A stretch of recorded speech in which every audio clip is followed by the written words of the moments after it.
বাংলা ভাষায় কথা বলার অপরাধে ভারতের বিভিন্ন রাজ্যে বাঙালিদের হেনস্থার প্রতিবাদে আন্দোলন শুরু করেছেন পশ্চিমবঙ্গের মুখ্যমন্ত্রী মমতা বন্দ্যোপাধ্যায়। সোমবার শান্তিনিকেতন থেকে পদযাত্রায় নামেন তৃণমূল নেত্রী। এ সময় তার সঙ্গে অংশ নেন হাজার হাজার মানুষ।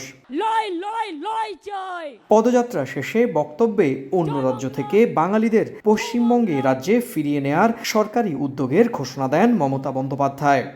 আমরা আপনাদের ট্রেনে করে নিয়ে আসব, কোভিডের সময় নিয়ে এসেছিলাম, আপনাদের নিয়ে আসব।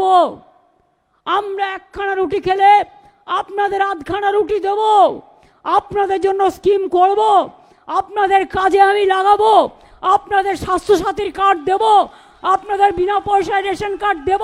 মমতার অভিযোগ, বিজেপি ধর্ম ও ভাষার রাজনীতি করছে, সে কারণে রাজ্যে রাজ্যে এনআরসি সিএএ করতে চায় দলটি।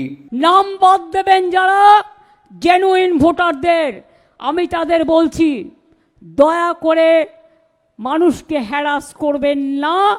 আর এখানে এনআরসি আমি বেঁচে থাকতে করতে দেব না। গেল কয়েক মাস ধরে ভারতের বিভিন্ন রাজ্য থেকে বাংলা ভাষায় কথা বলার অপরাধে আটক, এমনকি বাংলাদেশে পুশব্যাক করার মতো ঘটনাও ঘটছে বলে অভিযোগ উঠছে।